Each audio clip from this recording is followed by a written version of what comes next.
that sucked. A ski to you all tonight. Welcome into the PHNX D-backs postgame show. Of course, my name is Derek Montia, occasionally known as your mayor of the postseason. This is my tag team partner, known as the hot tag himself, Patrick Lyons. And of course, we will have Jesse Friedman, my vice mayor, the Thunderstick, Patrick, joining us later.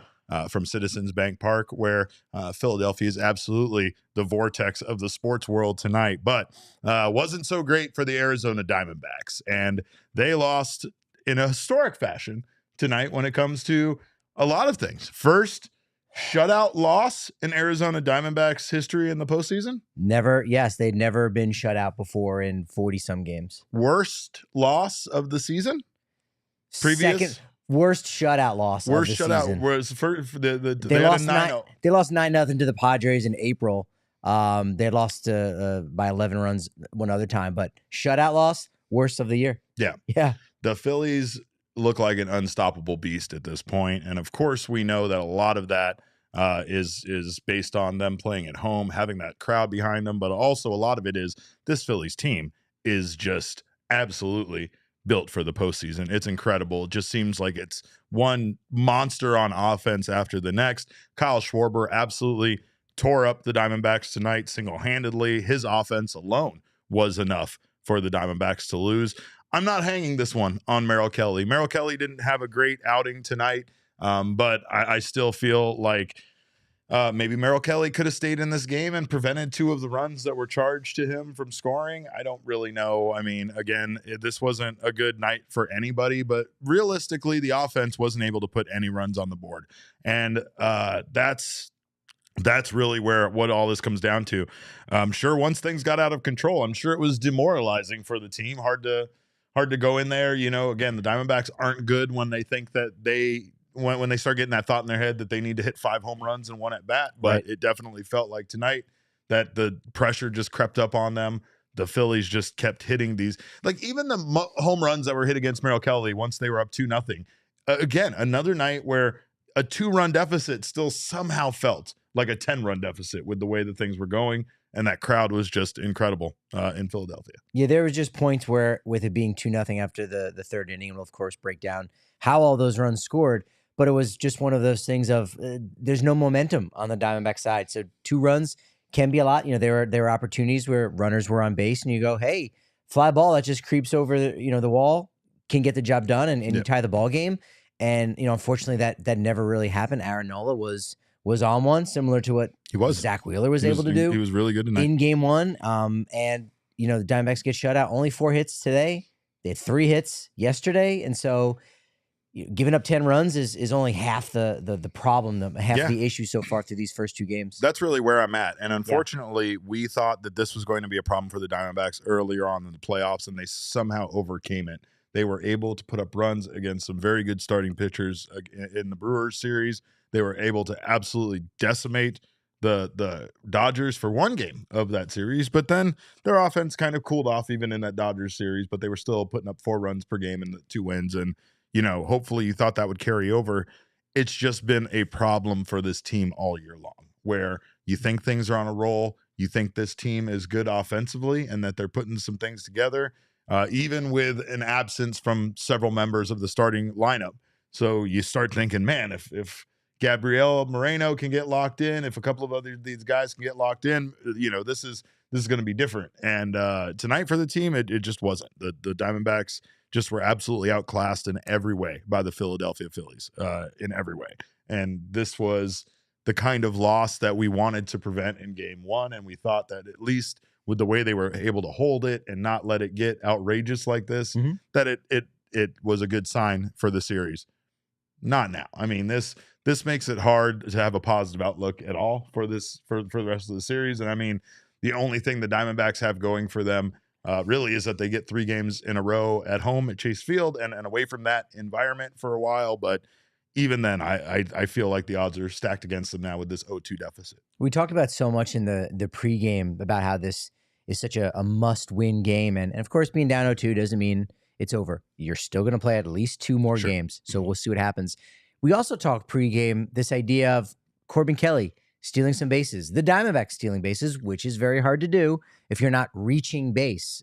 Between Wheeler and Nola, 12 innings pitched, they didn't walk a single hitter between those two games. So, but we talked about Corbin Carroll, and that's where the game began. You know, Carroll reaches base on a weird ground ball that looked like a base hit up the middle. Yeah. It hit off the side of the mound and kind of almost went right to Trey Turner. Couldn't field it. He reaches base on an error. Don't want to take the bat out of Ketel Marte's hands. Yep. He's got a home run against Aaron Nola already this year. He stays at first. Fine. Marte strikes out. Exactly what happened in game one on Monday. Second batter up, Tommy Pham, strikes out, continuing the pattern from Monday in game one. And then Christian Walker pops out. And that seems like that was the only threat of this entire ballgame from Arizona. That was an inning one. Yeah, absolutely. And the offense just absolutely went quiet. I mean, Tommy Pham has not been good in this series at all. Lourdes, again, did not really contribute. And I mean, so far the Diamondbacks, outside of their number 1 and number 2 hitters, haven't been great in the postseason, you know, as it stands. But Brian points it out right here in the chat. Where did Lourdes go? Brian in the chat. Yeah. It seems like every time he's come up, it goes, you know what? He's due. He's kind of due right here. And you know, in game one, he stepped to the plate in the 9th with the runner on, and you go, I kind of got the sense he's due. He might homer here, I wonder. And then after the first pitch, you go, you know what? Actually, this could be a game-ending double play. And that's what it ended up being. Yeah, that's what it ended up being. Well, Corbin and Ketel entering tonight were combined going 16 for 47 for a 340 batting average this postseason so far, with a 638 slugging percentage and a 1.064 OPS. So those guys have been doing it. But again, even tonight, Corbin wasn't very effective. Ketel was. He went, you know, he had the double. He had 2 hits. But the rest of the offense was non-existent. So there's so many things here that the Diamondbacks, so many ways the Diamondbacks got beat here by the Phillies. But they just deserve the credit. I mean, especially once that Torey Lovullo decided to pull Merrill Kelly after he went 5 2/3, gave up 3 hits, 4 earned runs, 3 walks, 6 strikeouts. Joe Mantiply was just awful. Not good. He faced 6 batters and 4 of them reached. I think all of the runs scored. The bullpen had allowed, prior to this game, 4 runs in 6 postseason games entering tonight. They allowed, what, 6 tonight? 6? It was 6, yeah. It was 5 at one point, and they got one more, yeah. So they allowed 6 tonight. So wow. This is just one of those situations where, obviously, the Diamondbacks, like, I mean, the last night's loss, I felt like there was a way to overcome it. I did feel like tonight's game was a must-win game for this team. But there was even a way they could have lost it that wouldn't have seemed so bad. Like, this definitely feels this definitely feels like it has implications to the series being over. And I don't know what the Diamondbacks are going to do with their starting rotation going forward, which we'll talk about here in a little bit. But the bullpen, again, just really bad for this team, and it has been good. Really just a strength for them over the last month, you know, plus. So it doesn't look great. No, and you talk about it, just things kind of being upside down, topsy-turvy with the bullpen, just all kind of getting erased tonight. You know, the worst postseason loss this entire playoffs was the game 1 win by the Diamondbacks, 11-2 in LA, 9-run, you know, differential there, 9-run win. And now the worst loss is this 10-0 defeat at the hands of the Philadelphia Phillies. So look, it's just wild how that ends up working out. And it seems unsurmountable, I think, in a way, for the Diamondbacks right now and Diamondbacks fans, partially because you look ahead to Wednesday and you say, oh, all right, we're not even going to get the reprieve Wednesday night for a game. You have to wait till Thursday. So it's almost like 48 hours that you're just waiting around for some kind of hope. And like you said, with it being such a blowout, you can't not trick yourself, because look, if you only lose by 2 runs, you feel decent about that. You didn't get outclassed. This was an outclassing. This was an ass whooping. This is what it was. Yeah. And I mean, there's lots of different, I mean, the Phillies were just very good tonight. That's all. You got to give credit where credit is due. But there's a lot of things that you could look to and see that Diamondbacks made a lot of mistakes. You could question Torey not really going to any of his high leverage relievers. Instead, you know, he turned to Joe Mantiply. He turned, you know, to guys that he wouldn't normally turn to during the postseason for big innings, and it felt like, I don't know, maybe because it was just the 6th inning, maybe he was doing that. He's kind of had guys fill a role. Ryan Thompson has been more of a 7th inning guy. Ginkel 8th, Paul Sewald 9th in positive situations. But in this situation, it definitely feels like, maybe that was a very important. Would you have preferred Saalfrank? Would you have preferred Saalfrank over Mantiply? I probably would have preferred Ryan Thompson, but I mean, okay. I feel like I would have preferred a lot of people over, like Miguel Castro or Joe Mantiply.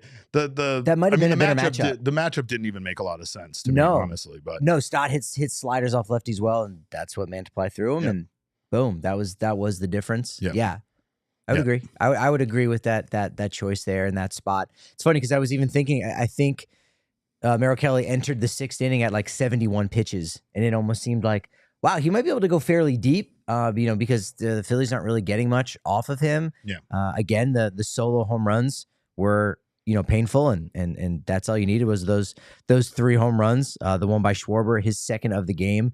Phillies is their 4th multi-homer game, tied for most ever with the 2009 Phillies, who did not win the World Series, and the 2002 Angels, who did win the World Series that year. So it did sort of seem like, wow, okay, maybe you don't even need the bullpen at that point. And then it got, a little bit messy after that, after a couple base runners where Trey Turner immediately walked to get Harper to strike out. But it seems like that was his night. And Mantiply, if Torrey had to do it again, he might have gone a different way. I kind of agree with what Brian Corzo said in the chat, where it says it seemed like the guys that Torrey chose almost seemed like conceding. And again, it's not to insult any of those guys. I know they're typically guys that he does turn to in the 6th inning and such, but it really did not feel like it was, like the game was out of reach at that point.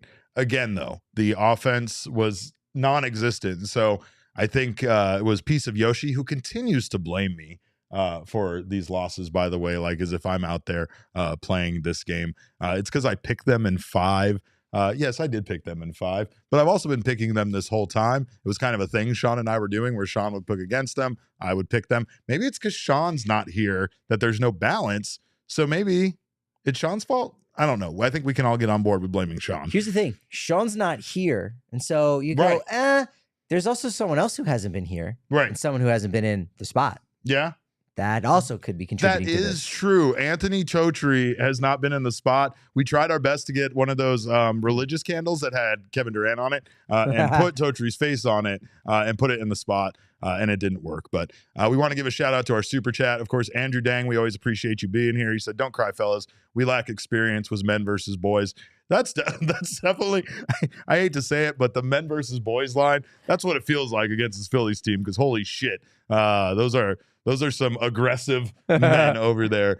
Corbin Barrel says we need to get out of this skid, bring back Sean. Yep, see, there's the Sean talk.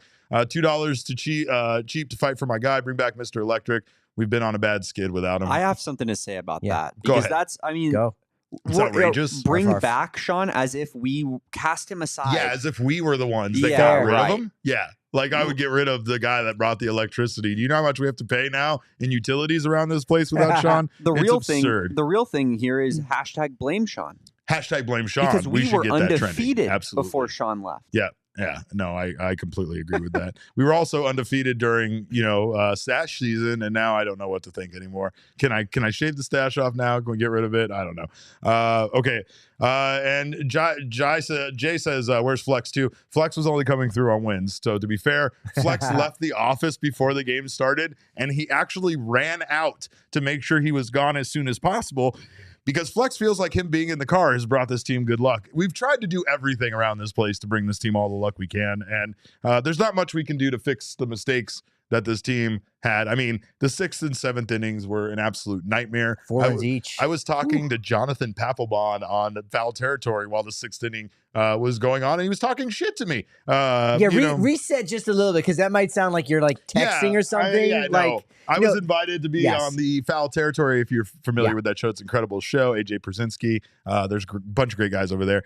They invited me to join their watch party, and I might have gotten trash talked by Jonathan Papelbon a bit, and it's understandable. I somehow became a representative for this team on a night that probably wasn't a great night to be a representative for this team at all in any way. But I'm definitely not proud of the mistakes that they made there, especially in the 7th inning. I mean, again, it's like you could keep saying this, you could keep beating the drum. The 2 runs that Merrill Kelly gave up in solo home runs, those were enough, right? Those were enough right there with the way that this team performed offensively to give the Phillies the win. But they just kept adding on. And I mean, really, in the 7th inning, you had Longoria letting that pop fly drop in the infield. That was just an absolutely egregious mistake. That he did say, you could read his lips. He said, I should have called for that. Yeah, I mean, that felt embarrassing in that position to see them make those kind of mistakes.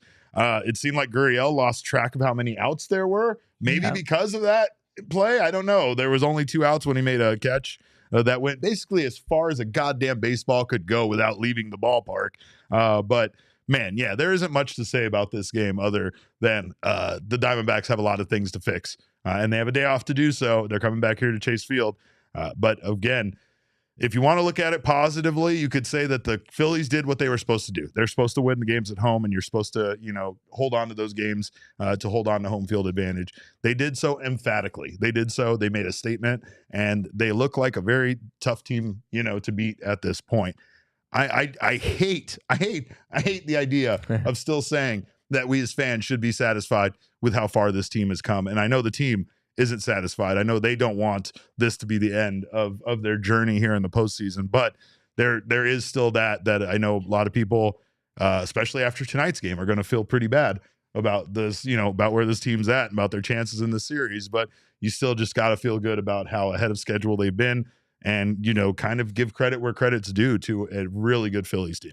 And if you, would like to see this team in person on Thursday, prices have never been better on game time. That is true. I guess that's a positive thing on that. But, there can be some momentum that obviously getting back home at Chase Field, it's the Phillies they're a special team. They're built for this postseason. They just got to get in. And, they did it last year, and we saw it against Houston a little bit. They were able to go toe-to-toe, and they were the National League representative. They're on their way. They're halfway there, 6 wins away, whereas the Diamondbacks are still 8 wins away.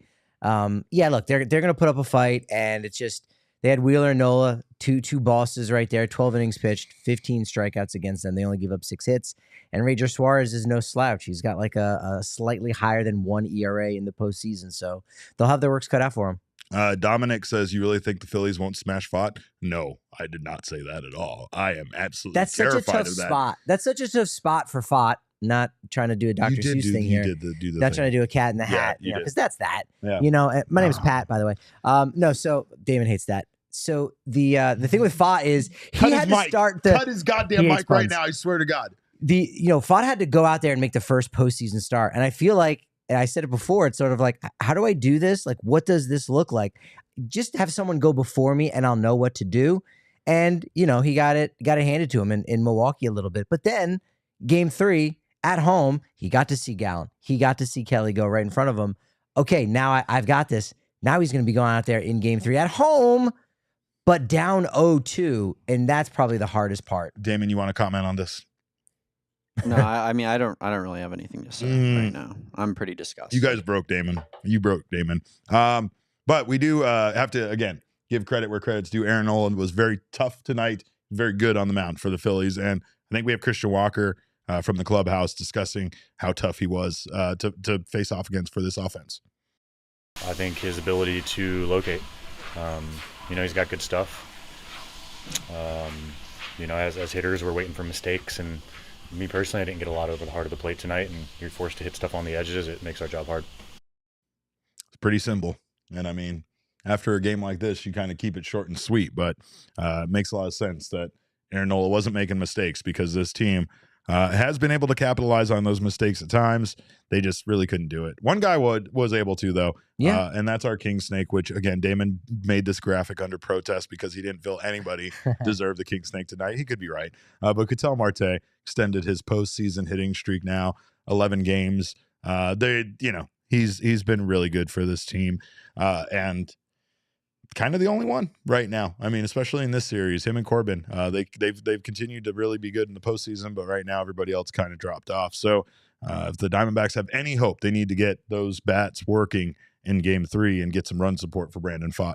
I'm glad there's some streak that continued 11 games in a row there to start too. That's the other piece. It's not just 11. Start his career. It's right. actually just to start his career. So, that's a lot for Marte to do that. I think only 5 players had ever had a streak longer than that to start their career. Marquise Grissom, 95-96 postseason with Atlanta. Most recently in 2010, I think he had 11 game hit streaks by Elvis Andrews and Nelson Cruz, respectively. That streak continues, but the unfortunate, talked about it pregame. Go back and listen to that too, because I think that's fun to go back and think what could have been. But the 17-game home run streak, unfortunately, snapped with the shutout tonight. Yeah. Sean in the chat says, I don't know, Nola pitched good, but Dan Bohm saved his ass 3 times in the early hours, innings, Great kept us call. from advancing runners. Great call. Absolutely. He made some outstanding plays. Absolutely outstanding plays. Things just weren't bouncing in the Diamondbacks' direction tonight either. No. And when I say that, I think it was the Marsh hit up the third baseline that kind of, like, it was like a bend it like Beckham situation where this shit just went right around third base, inside of the foul line, inside of the base, and then like curved out. Like, you could just tell things were not going right for the Diamondbacks tonight. And I don't know who upset the baseball gods, but I'm sure Yoshi's going to blame it on me. So I will not be surprised by that. But we appreciate all of you, including Piece of Yoshi, for being here in the YouTube channel tonight. I need the known GM. Do we have our baseball GM, Elise, here Elise as well? is here tonight. Elise is present. What's Good. up, I got Elise? to make sure. But of course, we thank all of you for being here. If you haven't subscribed to the channel yet, make sure to do so. Sign up for notifications. That way you don't miss when any of our wonderful shows go live. Leave us a review. On the audio side, we always appreciate that. Leave us a thumbs up on this side. That's our attaboys. We are okay with attaboys over here, respectfully. But also on the audio podcasting side, make sure you subscribe over there as well. We don't want any of that smoke. But I'll tell you this. You can stop by Circle K if you do need to fill up. You need to pick me up after a game like this. It's America's Thirst Stop. And of course, they have a brand new membership, their Inner Circle program, that you can join and become like any member of Chris Jericho's Inner Circle. It has all the perks, better perks maybe than being in that wrestling faction. You'll save 25 cents per gallon on your first 5 fill-ups. You also get buy 5, get 6 free on a selection of Circle K products like pizza, coffee, and ice cold fountain drinks. They'll send you free candy, free chips, That's all sorts awesome. of free stuff all the time for being a member. So That's really cool. Don't miss out on that. You can join that Inner Circle for free by texting or by tweeting to Chris Jericho your allegiance. That's all you got to do. Actually, it's not anything with that. I'm just doing these for him because since Jesse's not here, I know I can do pro You can get a wrestling little of the bubbly at references. Circle K, too. That's the other thing. There you And go. not to sound heelish, but I think I read a recent survey that Circle K is actually better than Wawa. I don't think anyone in the chat would disagree with that whatsoever. But I read it. You're putting me in an I read it awkward spot online. here, but It's anyway, not my opinion. I read it online. I love that. Join the Pat, Inner it's also Circle funny. for free. Sheets was ahead of Wawa too. It was Circle Yeah. K, Sheets, Yeah, Wawa. Yeah, I That's believe just it. what I read. Gold believe star. it. Gold star. Bravo. Oh, man. Join Inner Circle for free by downloading the Circle K app today. Terms and conditions apply. Participating locations, visit CircleK.com for details. Thunderbolt's leaving. Bye, Thunderbolt. We'll miss you. I'm sure you're losing your shit tonight. I know you're not been very happy, but there's talk about how Chase Field will be on Thursday, and honestly, Diamondbacks fans came out, and they came out in strong attendance. I say come out and support the team. I know that some people after tonight's loss might not feel like it, but we need you, and the team needs you. So make sure to come out. Of course, also a fun thing to do with your time on during that game is to download the DraftKings Sportsbook app. Get down on betting on this Diamondbacks team or betting on the series, betting on home runs. Definitely take the over when it comes to runs in this series, that's for sure. But not only is Major League Baseball postseason going strong, but so is the NFL season, and DraftKings Sportsbook is hooking new customers up with an offer that's even stronger. You bet $5 on any game this week to score $200 instantly in bonus bets, and DraftKings isn't stopping there. All customers can take advantage of a sweetener offer every game day this October. So do not miss out on opting in to those offers. You can get in on the game day greatness. Download the DraftKings Sportsbook app now and use code PHNX. New customers can score $200 instantly in bonus bets when you bet $5 on the NFL. That's code PHNX only on the DraftKings Sportsbook, an official sports betting partner of the NFL. The crown is yours. Gambling problem? Call 1-800-GAMBLER. Visit www.1800gambler.net. In New York, call 877-8-HOPE-NY or text HOPE-NY. In Connecticut, help is available for problem gambling, call 888-789-7777 or visit ccpg.org. Please play responsibly on behalf of Boot Hill Casino and Resort, Kansas. Licensee partner Golden Nut, Lake Charles, Louisiana. 21 plus, age varies by jurisdiction, void in Ontario. Bonus bets expire 168 hours after issuance. See sportsbook.draftkings.com/sports/football terms for eligibility and deposit restrictions, terms, and responsible gaming resources. Some fan ran on the field right at the end of the game, I think when the bullpen was running out onto the field, and got absolutely trucked by a security guard. Mm-hmm. Fantastic. People don't do that. I don't think we mentioned that on the show. That happened in game 3. That did at happen some point in game 3. I mean, Yeah. if you're watching on TV, you know, I don't know. I don't think they announce it anymore when it happens. They definitely don't. They definitely don't show it on camera. Mm-hmm. You don't want to do that because that encourages that kind of behavior. But I don't even know if they mention it. But you'll know because you're like, you hear the crowd and they're making some noise, and you're like, nothing is happening whatsoever, and you can kind of tell a little bit. So that did happen for a little bit on game 3. But even if you do it after the game, you're going to be banned. You're going to get arrested too. And Baxter is not going to send you any cards on your birthday. Yeah, you don't want to get on Baxter's bad side. Come on. Baxter's no blooper, that's for sure. But we do have more from the clubhouse. I think we have a video from Torey Lovullo discussing Merrill Kelly's night on the mound. I actually thought he threw the ball okay. He gave up 3 home runs up to the point where I could take him out of the game. It was right around the 90 pitch mark. He was doing all that he could to keep us in the game. It was just, we couldn't get anything going offensively. I felt like we were putting a lot of pressure on him to keep it where it was, to give us a chance. And, we never really, the game had no flow to it. But I thought Merrill did a pretty good job of standing back out there and keeping us in the ballgame. Again, those home runs, again, I think that's part of the impact of the crowd is watching it.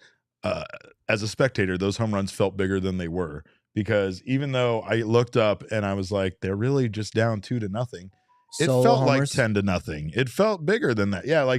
And I don't know if it was just when they occurred. I don't know if it's the fact that it was once again the Phillies going up early. I don't know if it's just the hit parade that continued from game 1 that carries over to game 2, and these guys are continuing to just, hit dinger after dinger. But like Merrill Kelly, I don't think was responsible for this loss, to be honest. I know it wasn't his best stuff because, I don't even know. I don't even know if it was his best stuff. Like you said, he threw the ball well. It's just hats off to the Phillies for the way that they are locked in right now and the way that they're able to make the Diamondbacks 2 pitchers not look very good at all. But realistically, I still think that Merrill Kelly did throw the ball well tonight, and I really feel like this loss is on the offense and the bullpen, because the bullpen really let things get out of control where this wasn't even a close game anymore. But the offense not showing up, again, maybe made Torey manage that bullpen there differently than he would have in a different situation. Sometimes when there's nothing happening,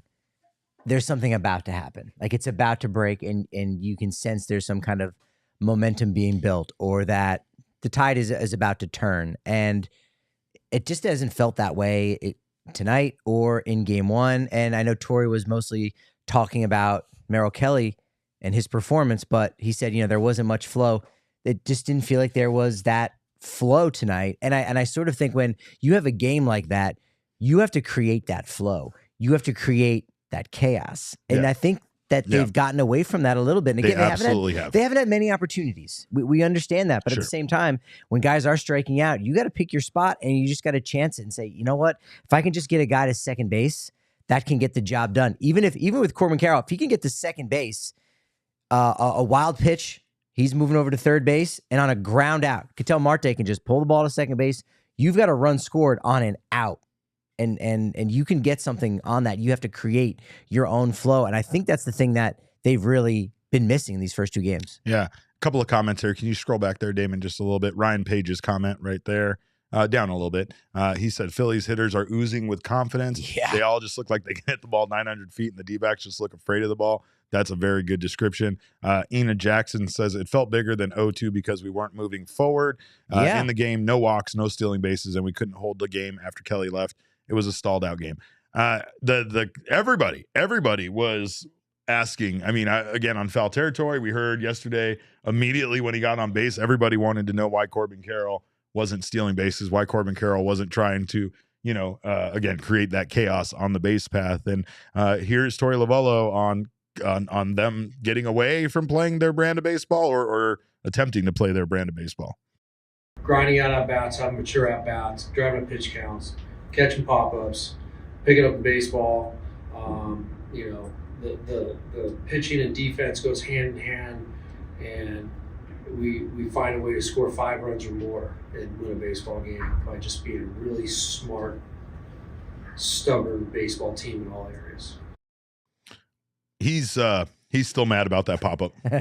He's still mad. I mean, we should all be mad about that pop-up. And again, it's embarrassing. And like, there's moments that, again, it culminated. It was all of this stuff, but not one particular thing was why they lost. I mean, no. The why they lost is because the Phillies are just on another planet right now. And honestly, I mean, again, I've given them so much credit during this show, but it's really impressive what they have going on over there. And it's honestly a shock that they were even a wild card team. But I mean, that's why this team is Atlanta. Well, they're constructed for the postseason, and that's the difference. Is you can have a team that's built like for the regular season that wins all of those games the way the Dodgers and the Braves both did. But this team just seems built for the playoffs. Because playoffs are small sample size. Like during the regular season, that's the whole concept of Moneyball. And if you read the book or if you watch the film, it's, baseball is a game of inches, but over the course of 162 games, this guy has more value than that guy. But in a one-game scenario, your gut says, I think this guy can maybe squeeze something else out. And over the course of a marathon season, you got to ride certain guys out because statistically it shows they have more value over a full season. Well, on a game-to-game basis, you might want a one-legged Kirk Gibson up at the plate in the 1988 World Series against the best closer of his generation, Dennis Eckersley, and you that's the matchup. And then it doesn't make any sense, and he hits a home run. And the Miracles department in heaven claims that one for sure. It's one of their big hits. But, man, let's take a look at the updated bracket for the postseason. I mean, I don't know why. I don't know why we're doing this, but yeah, let's take a look at this. So many zeros this entire postseason. A lot of zeros. Yeah, a lot of zeros. I mean, you only have 2 games being won so far in the entire postseason up to this point by essentially the teams that didn't advance. So a lot of dominance here. Imagine being Houston being down 0-2, and now you're on the road for 3 games. At least the Diamondbacks are going to be home. Hear my voice going up higher? You try to spin it? Yeah, I mean, I appreciate your enthusiasm. And I mean, you're trying to sell it. And I appreciate that. Because, you could be in a worse position, right? But I don't know if that's the case because, of course, the 0-2 deficit there in the postseason, not great. Pretty bad. And when I say pretty bad, I mean teams that have taken a 2-0 lead in the best of 7 postseason series have gone on to win the series 75 times out of 89 times for an 84.2% conversion rate. Also, if you want to factor in the LCS, 31 of 35 have gone on to advance for 88.6%. So only 4 times. Cue the Lloyd Christmas meme. So you're saying there's a chance? So you tell me there's a chance. Yeah, I mean, I don't know much of a chance, but they do have Brandon Pfaadt starting in Game 3, which I don't know if that brings a lot of comfort to a lot of people out there.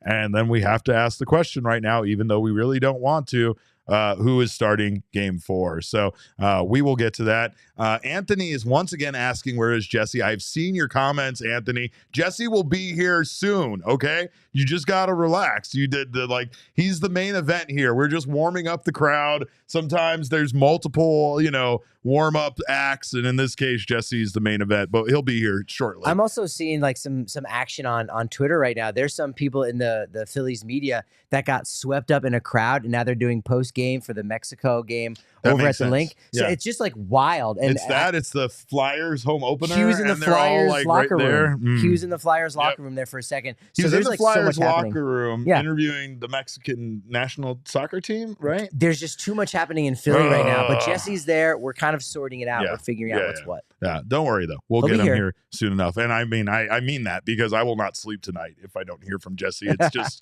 a parental thing I have going on. But we do, before we talk about Game 3 and Game 4 stars, we do have Merrill Kelly talking about how tough those Phillies hitters were tonight. I think they're good big league hitters, right? That's what good big league hitters do. They don't miss mistakes, and they've been playing well. They've been rolling through the playoffs just like we have. They came into the bank and did what they were supposed to do.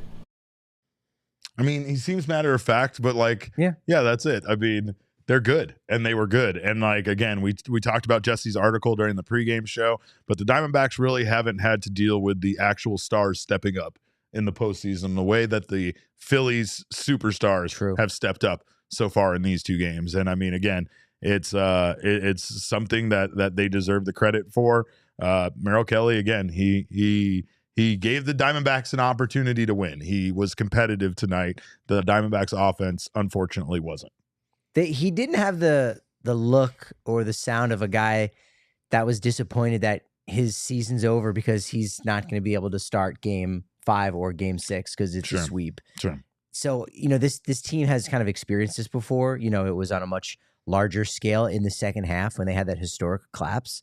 But on a short scale, they've never really bounced back in this kind of way. But look, this is why you play the games, and that's what they're going to do. Yep. Not to sound like a broken record. So they're going to be back again. They're going home. They're going to have a practice day tomorrow, a workout day, and hopefully that allows things to reset just a little bit, sleeping in their own beds and just feel a little bit more comfortable. Like, okay, we're gonna get this thing figured out.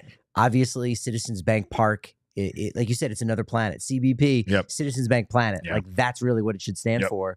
But those games are not going to be there. So maybe that neutralizes things. And so if it only neutralizes it, maybe that only means 1 win for the Diamondbacks. Maybe that win means 2. But if it is 2, that means you're going back to Philly. So, it's there's a lot left to play. And I think even if we're talking about 2 more losses for the Diamondbacks these next 2 games, there's pride on the line. There's this idea that, hey, let's give ourselves some momentum going into next season to know, because if we're going to try to go back to the NLCS in 2024 and in 2025, we're going to be doing it against these same Phillies teams. So we might as well go out there and kind of, chip away a little bit away at them right now at this time. That was the question tonight, especially with the way things were going in the game when I was talking to the guys earlier. And I mean, they wanted to know, is this a team that is kind of a fluke? And, and of course, they don't belong here and they're not heading in this direction. But realistically, this is just a young team that is ahead of schedule. It's the start. This is just the start for them. This playoff experience, I think, is invaluable for them. Just to have it, just to go through this entire thing and just to know what it's like to be here and to stay hungry to want to get back here again, right? Yes. But again, the things don't look great. I mean, again, Brandon Pfaadt starting in game 3, we know one of his biggest weaknesses is giving up center cut fastballs, just like we've seen so far, and we know what Phillies hitters do with those. And now Ryan Nelson pitched tonight out of the bullpen. He was a potential candidate to start in game 4.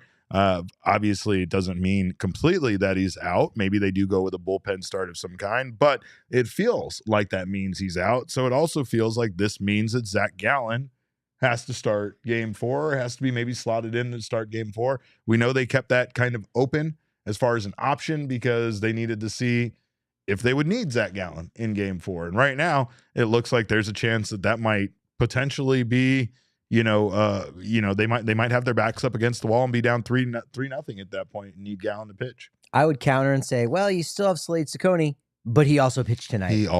So we're back to Zach Gallen again, what length out of the pen do they have? What options do they have? They don't really have that. And the bullpen is well rested right now. It is well rested.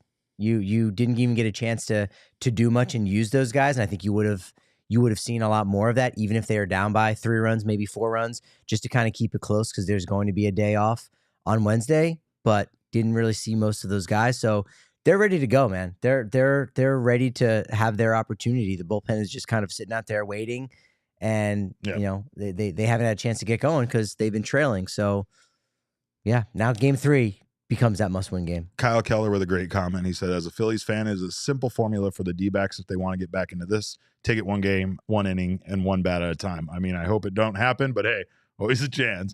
Good game. Respect that. And I mean, yeah, you're right. I think the moments get too big. I think, again, the environment is they could say they were as prepared to play in that environment as they were, but I don't know. I mean, you can't really prepare for that kind of environment during the postseason.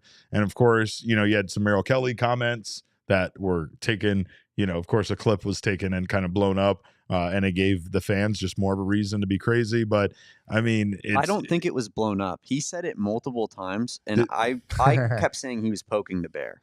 Yeah, that's fair too. It felt like he was could have been. poking the bear. We put that warning down. We tried to put that warning out there. We definitely told Baxter to keep his ass off Twitter. I think he minded his manners. He kept to himself. But I think what he said is right. And right now the Diamondbacks can't be thinking about game 4 or game 5. They just simply have to. Every game now is a must-win game, and they've been in that position before. They've talked about that being their mindset during the postseason. So, yeah, I mean, it absolutely now is a must-win. If you disagreed that tonight's game was a must-win, you can't say that game 3 is now not a must-win. Plus, well, if they do anything, if they're able to win these games at home, they are coming back to Philadelphia no matter what. Now that they're you down got it, yeah. At that point. So it's just rough, but we'll see what happens. I do have one guy that always inspires hope in me. He always gets me ready to run through a brick wall. Yeah, and that is Jerry P. Geraldo Perdomo from the clubhouse once again saying that the Diamondbacks are not done. I think we had to come back with the same energy, same hungry, same patient. It's not done yet. We had 7 more again. 5 more again coming up. So it's not done yet. I've been very impressed with Geraldo Perdomo. The more that I've watched him in this postseason, it helps he's got the 2 home runs. But even still, just the attitude that he has there, kind of being one of those, young leaders, one of those 23-year-olds who've homered. It's one of the reasons why the window of contention is absolutely open for the Arizona Diamondbacks right now. But just seeing the way that he carries himself like that, and he looked this way last night, and they lost today. But still, you have to be a little bit more upbeat, or at least not downbeat. Of just, it's one game at a time, and we're going back home, and we like what we've got, and so we're going to go out there and sure. It's funny. So.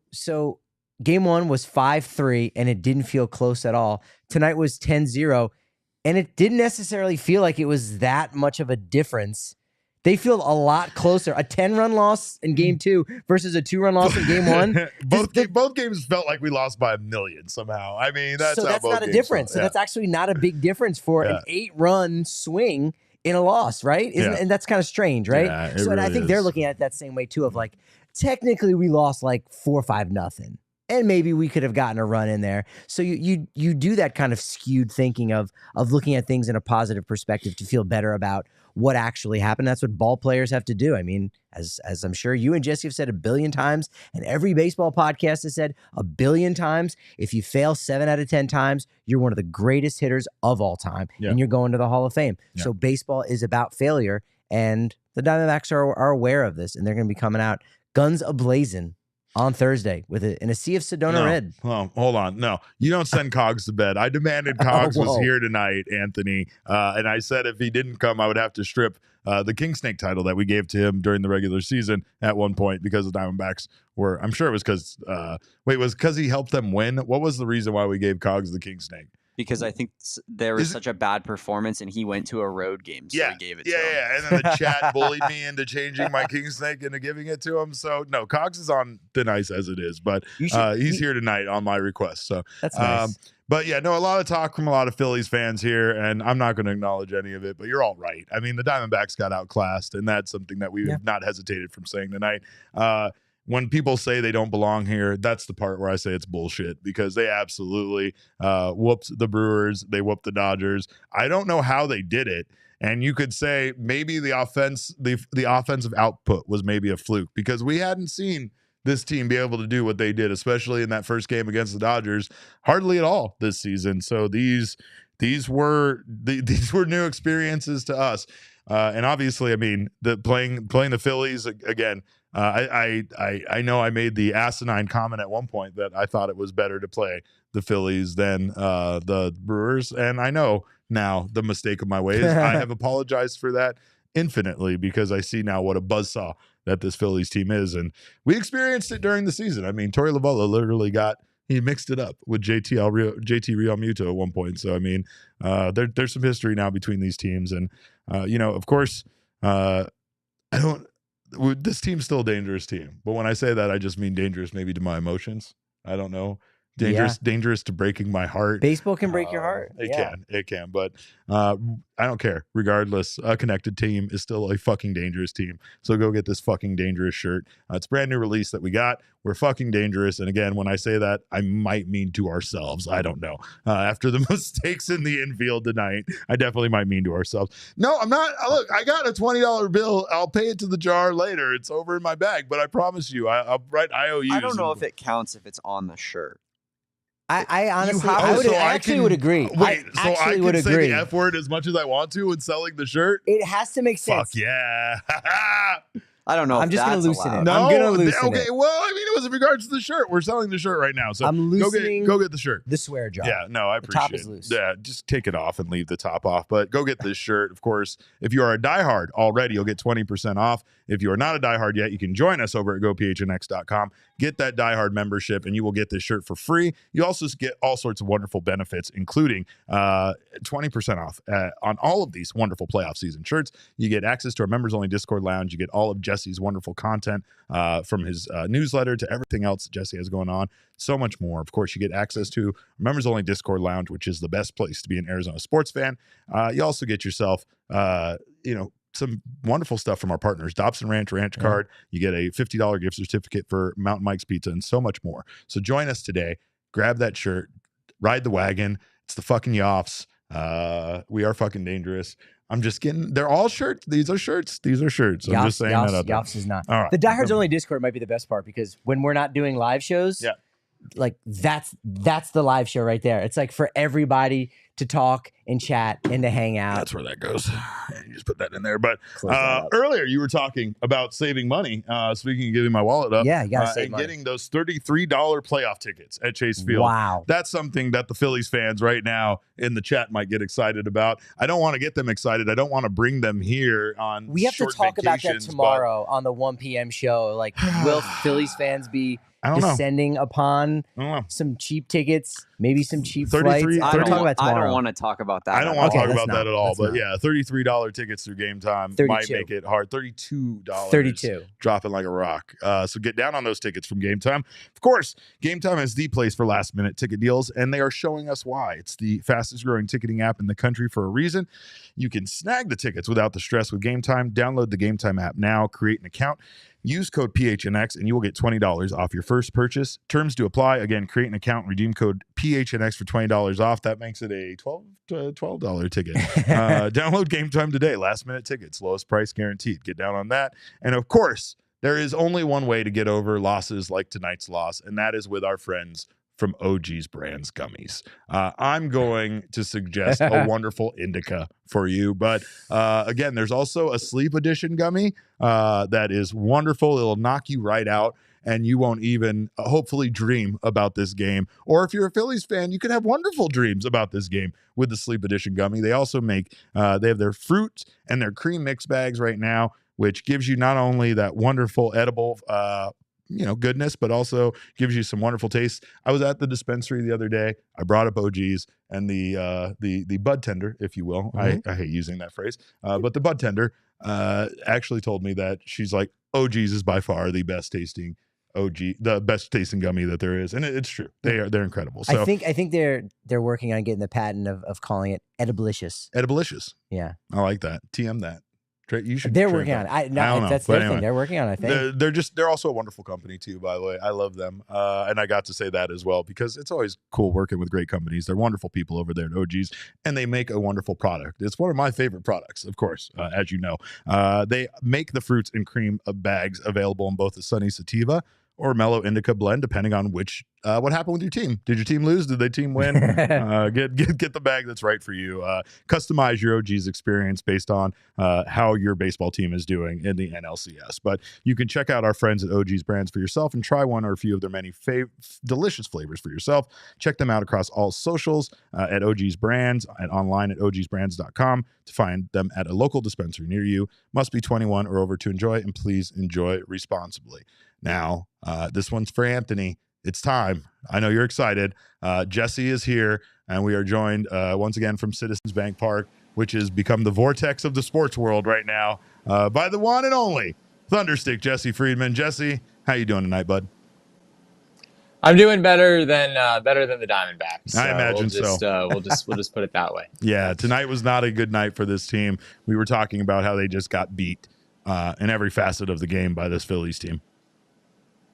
Yeah, I mean, it's hard to focus too much on any one thing because you could say, all right, the D-backs bats didn't really get going. Another rough night for them. Getting shut out. Of course, it doesn't really get any worse than that. But at the same time, I mean, the Diamondbacks gave up 10 runs in this game, right? It was not like, if you scratch across a few against some really good Phillies pitchers that you're necessarily in this one. Obviously, things really unraveled late. This game was close for a long time, more so than the final score would lead you to believe. The D-backs went with, some lower leverage guys who really struggled later in this game. But there were also, some guys who struggled in some really important moments. Torey Lovullo made a pretty bold move, I thought, to go back to Merrill Kelly in the sixth inning. Kelly had completely shut down hitters 4 through 9 in this Phillies lineup, the first couple times through, but hitters 1 through 3 had quite a bit of success off of him, the first couple times through. And Torey was willing to take a risk. He was willing to have Merrill back out there to face those guys for a third time. Of course, Kyle Schwarber, hits another home run. Merrill said after the game, he just went to the well one too many times with that changeup. Unlike some of the other pitches that have been hit over the fence by the Phillies in this series, that was actually a pretty well-located changeup. Merrill just said like I said before, he just went to the well one too many times, gave Schwarber too much of a look at that pitch. And, Merrill walked the next batter, which is something that he did. The other 2 home runs that he gave up earlier in the game, that happened all 3 times. Merrill gave up a home run. And Torey stuck with him. It was interesting. He allowed him to go in there, home run, walk. And then, you've got Bryce Harper up at the plate, and Torey sticks with Merrill, gets a couple of outs, right? Gets Harper, gets Bohm. And then at that point, after being really aggressive and leaving Merrill in the game, at that point, Torey goes and gets Joe Mantiply, who's not really been used in high leverage situations so far in the playoffs. He faces Bryson Stott. Wasn't hit particularly hard, but it did find some outfield grass, a single there. And then it was just 2 really rough matchups for Mantiply with Real Muto and Castellanos. And, Brandon Marsh hit the big double. Things just, sort of unraveled from that point forward. Would you have preferred to see Andrew Saalfrank in that spot or someone else coming out of the pen to, just keep it a little bit closer? That was my initial thought, was that it was pretty weird that the Diamondbacks were going to Mantiply in that spot instead of Saalfrank. Like I said earlier, Mantiply hasn't really been used in high leverage situations as much in the playoffs, whereas Saalfrank has been, the go-to guy with runners on base in a tight spot late in the game. But Torey, after the game, talked about how the D-backs really like that matchup with Stott and Mantiply. I dug into some numbers, and Stott is actually a really good sliders hitter, which is Saalfrank's primary out pitch. Not a good changeup hitter, which is, of course, one of Joe Mantiply's primary out pitches. So you could kind of understand, looking at those numbers, why the Diamondbacks like that matchup. I believe Mantiply threw, a middle sinker. It was not a good pitch. Stott rolled over the top, did not hit it hard at all, but it just, rolled through into center field. And it was a gamble going to Mantiply, because if he didn't get Stott, then, as I said earlier, you're going to have to face Real Muto. You've got Castellanos on back of him. Those are 2 pretty rough matchups for Joe Mantiply and what was still a pivotal point in this game. And I think that for me, that's the problem. And there's a lot of questions. Like you said, there's no one area. I tweeted out my funny Oregon Trail bullpen graphic because honestly, I felt like this game didn't really get out of control until Merrill Kelly left. And, again, Merrill Kelly had 2 of those runs attributed to him as his earned runs. But it just felt like this bullpen that Torey has been able to count on and has been able to go to early was not that in this game. And I don't know, again, the 2 home runs that Merrill gave up early was enough to win with the way this offense performed tonight. You just have no idea how things could have gone, I guess, mentally for batters if the game would have stayed closer and if they maybe could have formed some sort of comeback late. But I mean, once we got to those 6th and 7th innings and everything started getting out of control, it just felt like, obviously there's the hitters are going to do what they do, which is try to hit 5 home runs in one at bat. Yeah, it kind of looked like the D-backs lost focus at a certain point. Once they were down 6 runs, eventually 10 runs. The at bats were just very low quality. There was an infield pop up that dropped, of course, right in front of Gabby Moreno, Ryan Nelson, Evan Longoria. They all sort of converged around this ball in the infield, and nobody caught it. Apparently, just no one called off anyone else, It was and crazy. it just landed. That was a pretty rough moment. And Torrey talked after the game about the Diamondbacks just not playing Diamondbacks baseball. They're kind of built on competence. They're built on fielding the ball well and running the bases well, and doing a lot of the little things. And on this stage, no matter what the score is in the NLCS, you just can't have things like that happen. And it was an ugly moment. I mean, the Diamondbacks have been. There's been some skepticism about whether the Diamondbacks really belong in this situation in the NLCS as a 84-win third wild card team, and tonight they didn't, and that's just like sort of the reality of it. Yeah, they really didn't. And I mean, again, I've been defending the fact that they do belong here in the fact that they won their way here. And again, this is what the postseason is about. It's about stepping up in these series. Earlier on, I made the mistake of even bringing up on that I was on foul territory earlier.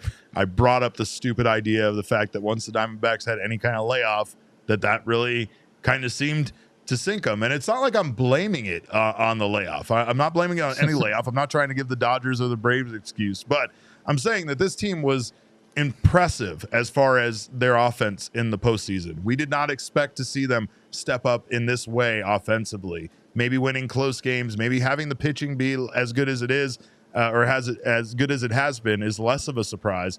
But again, like what they did to the Dodgers in game 1 of that series, what they did in the Brewers series, the amount of runs they've been able to generate so far has kind of been unlike the team that we saw during the regular season. But they still earned their right to be here. Now what we see after a couple of days off is this Diamondbacks offense look like it did at times during the regular season, when it would just, no matter how good or bad they were playing, would just kind of disappear as a whole at a time, and sometimes for stretches. I mean, we know we still call July the dark days, but that was a time where they're somehow offensively the entire team went missing. Yeah, I mean, it's been a rough couple days, right? I mean, Geraldo Perdomo, that was kind of a wall scraping home run yesterday against Zach Wheeler in that 6th inning. Outside of that, I mean, Wheeler and Nola have just absolutely dominated this Diamondbacks lineup. I think it's 12 innings, 6 hits, 2 runs, both of those on that home run. Neither of them walked anyone. I think they have 15 strikeouts combined. They're cruising. I mean, that duo right now is probably as good as any starting pitching duo in the playoffs. And, we've seen time and time again how far that can get you in the postseason. And it's what a lot of people thought, Diamondbacks fans thought could happen with Zach Gallen and Merrill Kelly. They're capable of getting hot in this same way that Zach Wheeler and Aaron Nola have gotten hot. Unfortunately, that's just not really what we've seen, at least not in this series so far in Philadelphia. Yeah, I think the layoff business that you brought up on foul territory and you got some crap for, it's not an excuse. It's just an explanation, right? Because both teams have had a little bit of a layoff. Yeah, has not impacted the Phillies. Good on them. It has impacted the D-backs.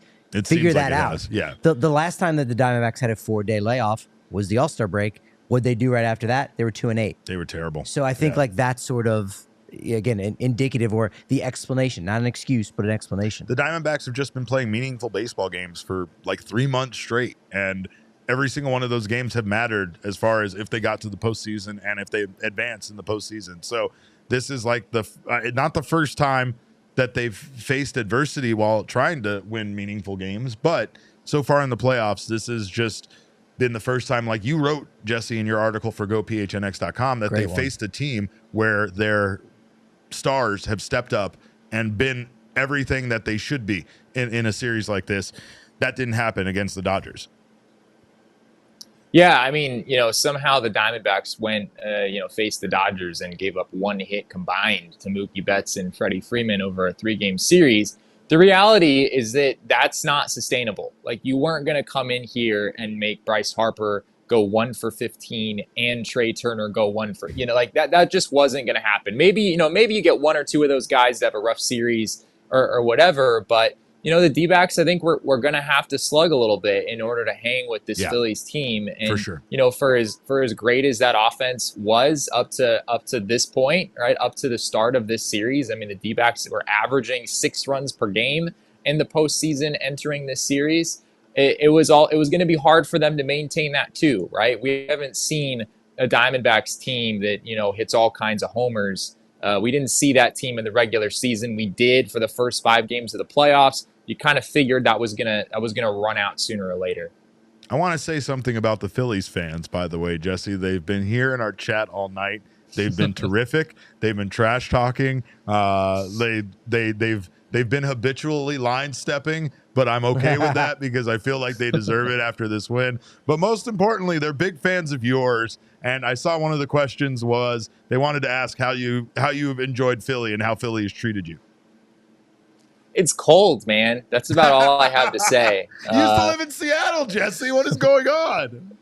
I know, yeah, but I feel like 1 month in Phoenix for the summer will just break you, and suddenly it absolutely will. Anything under 80 degrees, you have to have a coat on. I'm gonna utterly break next weekend when suddenly the temperature drops in Phoenix finally. Yeah, but yeah, what generally happens for me on these work road trips is I spend time at my hotel or Airbnb, and I spend time at the ballpark, and I spend a little bit of time sleeping, and I don't spend any time doing anything else. So as much as I could say, I went and checked out such and such a museum or anything, or went to some cool food spot or something today, that didn't happen. I have been to Philly a number of times before, though, and it's one of my favorite cities to visit. Spent a good amount of time here growing up. So, maybe we'll be back. Maybe we'll be back if the Diamondbacks are able to find a way to, at least push this to 6 games. Then, I'll be back here in about a week.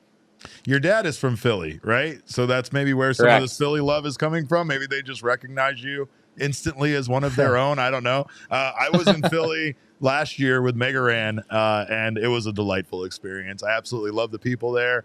I loved everything. There's something about people in Chicago and people in Philadelphia that feel like my people a little bit.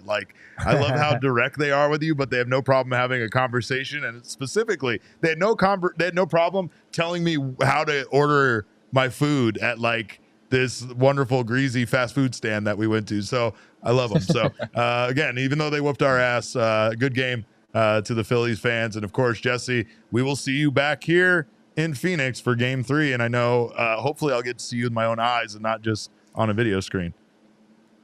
Yeah, we'll see. We'll see. I've got a 2.5 hour layover in Indianapolis tomorrow. It's going to be a bit of a long journey home. But, drink water. Yeah. As much fun as, I love traveling in general. Traveling is one of my favorite things. But even I, at this point, I'm like, you know what? The thought of sleeping in my own bed doesn't sound too bad right now. So I'm excited to. I was gonna let Patrick sleep in your bed, honestly. So I mean, he'll keep it warm for you in the meantime. That's a terrifying thought. That actually means I'm going back to the couch now that Jesse comes back. Yeah, home. That's rough. But anyway, all right, buddy. Well, travel safe, and we look forward to seeing you back here. All right, sounds good. See you guys. All right, man. I wanted to see if we could get him to commit to whether even if the Diamondbacks don't go on to win this series, they can just get back to Philly. You got to get some footage of Jesse running up the Philadelphia Museum of Art steps like there Rocky. there is a clip of me doing that exact you thing. Do well, of course you know what you're doing. I know what I'm doing. Exactly. Yeah, I know. I went and found the Rocky statue and took fight pictures in front of it. I did all this stuff. I found a statue of the Fanatic and I hugged it. And I mean, maybe all of these are reasons. Maybe Yoshi's right. Maybe it is my fault. Maybe you should fire me. I don't know. But anyway, I'm glad some of you have enjoyed the show, and I'm glad some of you don't want me to be fired. But I will say, win or lose, I'm still going to enjoy my Four Peaks fire, whether I have this job or not. Yeah, whether I'm selling these beers on here or not, I'm going to be drinking them. I'll tell you that much. So make sure to check out Four Peaks. They're perfect at tailgates around the valley for over 25 years. And of course, they are the official craft beer of the Arizona Diamondbacks. Derek, you're doing the old Tom Brenneman. You're like, I don't know if I'll ever put on this headset again. And Nick Castellanos hits a home run. I don't know if I'll speak into this microphone ever again. Well, Nick Castellanos was involved in that And as there's well. a drive to deep left And there's by a drive Kyle to deep Schwarber. left. Well, win or lose, we booze with our friends from Four Peaks. Of course, it's pumpkin porter season, so make sure to stop by their 8th Street pub, grab some chicken tendies, check out the pumpkin porter, drink some off the draft line, grab some to go, take it home with you. It's only available for a limited time, so do not miss out on that. Of course, visit fourpeaks.com/locator to find all your favorite brewery tours and events. Stein Holding, which proved to be more difficult than I thought it was. Oktoberfest and haunted brewery tours are right around the corner. Again, they don't want me to tell you that the ghosts make the beer, but the ghosts make the beer. Check out at Four Peaks Brew or Four Peaks Pub to keep up with the latest. Arizona's hometown brewery. Must be 21 or older to drink Four Peaks, and please drink responsibly. Also, if you need somewhere else to enjoy some food, watch a baseball game, maybe even get over this loss tomorrow, check out Illegal Pete's. Illegal Pete's has very, very strong margaritas, which is a great way to get over a loss. You can also check out all of the irresistible drinks and foods that they have to offer, their bowls, their tacos. Sean, I still didn't learn Sean's order before. That's like the biggest thing. Like, when like a family recipe is lost because they didn't write it down and it didn't get passed down to that next generation. No, I know the main components of it if you want to hear it. Can you hear it? Because it's double protein. Yes, it's steak and chicken. Steak and chicken, With double protein. queso. Those are the most important factors. And then everything else is at your leisure, but those are the things that you need in order to really. Interesting. Those are the elite MVP level of combination for ingredients. But of course, you can do it however you want. You can get the reverse nachos too. Again, all the ingredients in the bowl. Reverse nachos. Chips This is such on a the good side idea. there. They don't get soggy. I call it dip, but you could call it reverse nachos, whatever you want to call it. But yeah, no, I mean, I'm with it. I'm 100% with it. Knows that. If you say reverse nachos, they get. They'll know what you're talking about. You might have to wink, but they'll get what you're talking about.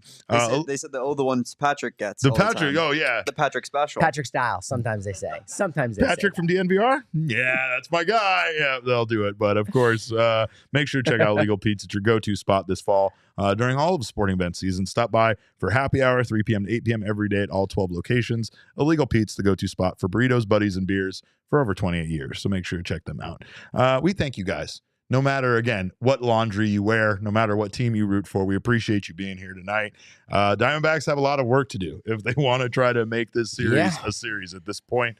We come back here. Diamondbacks hopefully have 3 games here at home. So we'll see what happens with the starting rotation and everything else in regards to this series. But it's going to be, like I said, a tough hill to climb at this point. Make sure to follow us on Twitter. I'm at Cap_caveman with a K.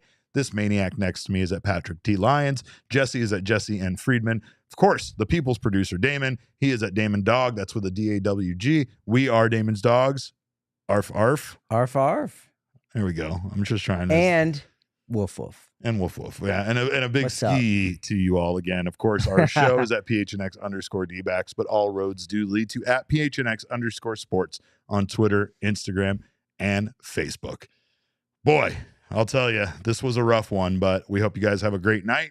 We will be back here tomorrow with our 1 p.m. show. Yeah. Might be me and this guy. Jesse might make it. I don't know. We'll see what happens. I doubt he will. He said he had a layover, so I know that's not going to. In Indiana? In Indiana. That's how you know. No one's had a layover in Indiana. There's no way he's making it in time with a layover in Indiana, but of course. No course. offense to Indiana. Y'all got an airport? Yeah. Y'all got an airport. There is somewhere in the state. There might even be 2. I don't know. But of course, join us back here at 1 p.m. And again, we thank you guys for stopping by. We appreciate your time so much. And remember, kids, baseball is fun, but it is so much more fun when you don't get shut out in the NLCS. We all silly like the mayor.